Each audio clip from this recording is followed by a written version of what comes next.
Hey, what's up guys? This is Mirror Image and welcome to Reborn Reality. Today we're going to be taking a look at fractals. This is not a guide, but it is some tips and tricks that will help you as a Mesmer as you get to the higher level fractals, like 30 plus and so. The first place that we're going to be looking at is the dredge area. And as soon as the screen fades away, you're going to notice that I already have a portal set up and that my entire team's already invisible. Now, if you don't have a thief, when you're trying to get through the tunnels to set up the bombs for this one zone, you can use the Veil of Invisibility or Mass Invisibility to get your team all the way through the tunnels, and then have these portals set up so you can get your team safely from point A to point B. And you see there's that huge gap of space that we just covered, and none of my teammates are dead. And in the top right hand corner, you can see that the HP for the gate is almost down. So portals are just really useful here because they allow for your whole team to do a task that would normally be harder in a much quicker manner, and it also prevents people from dying. Of course, once you get through the actual tunnels of the dredge area, you just have to make your way through a couple more of these sort of guards or sentries or whatever you want to call them. When I'm making my way through the tunnels before I get to the boss, I'm going to go ahead and use a weapon, an offhand weapon that has Bloodlust on it. If you notice, I have 25 stacks of Bloodlust. The reason being is since you only have a short duration of time in which you can attack this boss, it's really useful to have as much power as possible. So having the 25 stacks from the Bloodlust just contributes to the DPS that you're going to do. And right here you see that I'm switching out my skills. Feedback is going to be really useful, as you'll see in a couple seconds.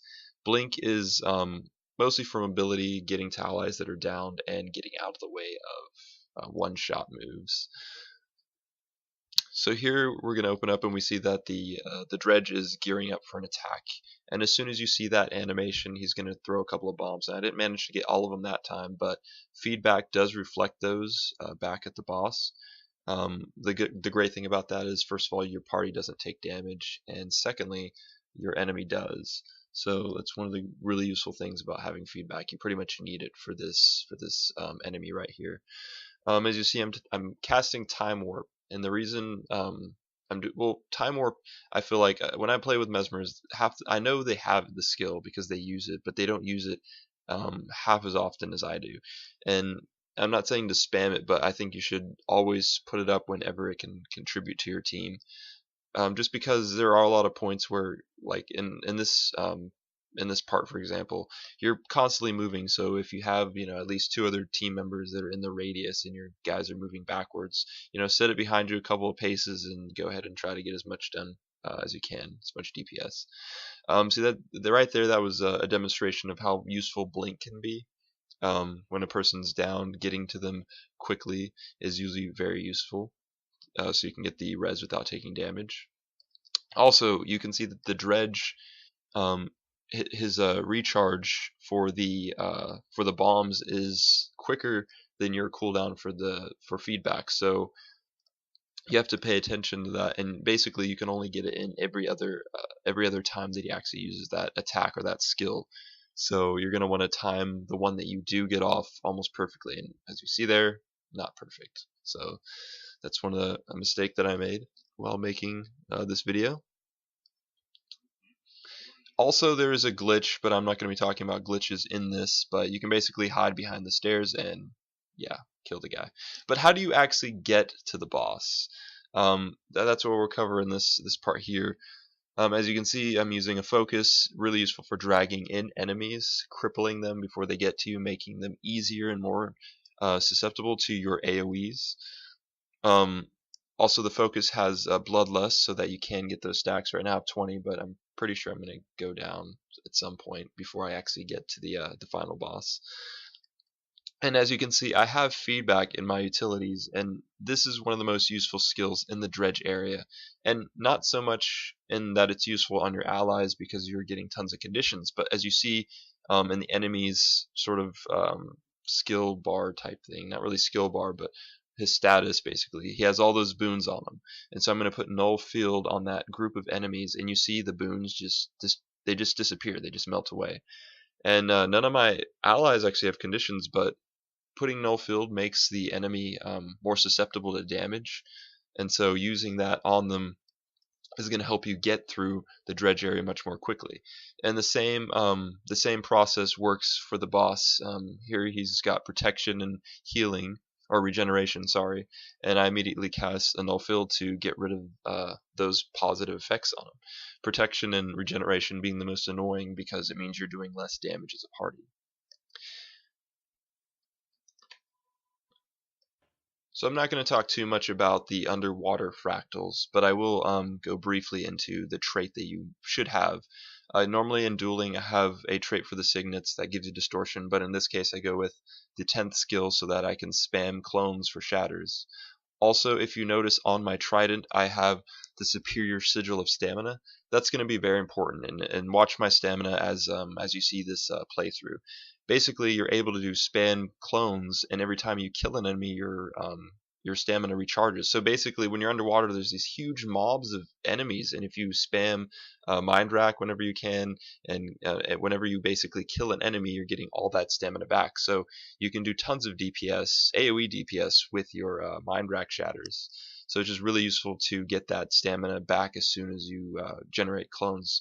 So that's probably the biggest tip that I found useful for this particular fractal. Everything else in this one is pretty self-explanatory. Just make sure that you're taking the boss to the electricity. When you're doing the battle for ASCALON, you want to make sure that you have feedback as a utility. The reason being is there are tons of enemies who use projectile attacks, including the mages and the archers. Also, having a staff is really useful. Not only can you give your allies chaos armor if they use combo finishers, but you're also giving them tons of useful boons which will keep them alive, especially in those choke points like under that archway right there. When you get into the fractal that contains the flame shaman, there's one part where you can get a chest if you keep all the Grolls from reaching their destination and killing the sacrificial humans. One of the ways to keep them back is sort of to play the free safety. As a Mesmer, you have a really useful knockback with the greatsword, and I usually save that for the very end. Like this particular Groll is moving really fast, so I go ahead and use the greatsword 5 skill to knock him back and keep him from reaching the humans so that we can get the extra reward. Also, while I'm doing this fractals, it's worth noting that the heal and all of the signets are condition removal. They're traded for that. So that's really useful in doing this particular fractals because of all the burning. Now right here is an example of something that I'm going to call the BOON Fortress. And basically, as you can see, everybody's health in my group is maxed. And we're just sort of sitting here, all using our AoE not necessarily boons, but combo fields. Have null field in the event that we get a bunch of conditions stacked on us, like right there. Chaos Storm in the event that there's a bunch of attacks aimed towards us, giving the whole party Aegis. It's really useful to use the BOON Fortress method. And basically that's just strategically stacking your more useful combo fields like Null Field and Chaos Storm and Time Warp. That's the Mesmer ones. And as you can see that there are 3 Guardians in this party, it makes it really smooth in handling some of the harder bosses like this Flame Shaman. And I'm usually open up with a greatsword when I attack the Flame Shaman, saving the staff for when I need Chaos Storm. And you're going to see in a minute where a bunch of the party members get a ton of conditions stacked on them, and you want to save your null field for those instances. With the build that I'm using, I have, like I mentioned, condition removal with all of my signets and my heal, so you want to save null field for your party members. And you can see right there, I got 2 of them in the radius at the time. And then here's sort of the BOON Fortress thing. As you can see there, we're not taking a whole lot of damage, and we're all kind of standing in the same spot. Once again, you can see how we're all using our supportive skills to keep each other alive. And in this particular zone, it's really helpful when everybody's using their different combo fields and those type of AoE skills to keep your party alive. Also, whenever you throw down Time Warp, it's useful to also put down a Chaos Storm and maybe a Null Field depending on what's going on, because then you have not only a bubble where you're dealing tons of DPS, but you're also protected from incoming damage. You have a bunch of useful boons stacked on you, and any conditions that are incoming will be immediately stripped off. So that's sort of like the ultimate Mesmer boon bubble. Now, whenever these little larvae start summoning, it's useful to go ahead and take them out. You have a lot of great skills to do it with your greatsword. You want to use the berserker and the third skill that sort of pierces the ground and does an AoE attack. Now, right there, you saw I just died. We all want to look like that. We all want to be doing the Matrix, but sometimes we do die. And when that happens, we need to be careful and keep watch for enemies that are about to die. As you can see there, I was able to rally. Yes. Epic slaying. When you're paying attention to what's going on around you, you can get those rallies off at the right time instead of trying to heal yourself. Especially when fighting the flame shaman, that's the most opportune time to try to res off of enemies that don't have very much HP. If you try healing, you're probably going to get hit with an attack and you'll have burn stacked on you. So it's not as prudent to try healing as it is to try finding an enemy that has really low health. Now right here I throw down a chaos armor, chaos storm, so that I can protect myself while I'm resing my teammate. But then I notice that another one of my allies is already down, and that's the priority because he's the one that's he's in a down state, so it's faster to get the res off. You can always go back to the guy that's already completely dead, and his health, the health that you already given him, will still remain there, so you can still get that res rather quickly. And here I'm just making really good use of my signets to remove conditions, gain distortion so that I'm not taking any damage, as well as using null field for the whole team. And so that you just want to sort of, like here I'm like hovering with the chaos storm, waiting for like a opportune moment so we can all stack our sort of our boon fields to keep each other alive.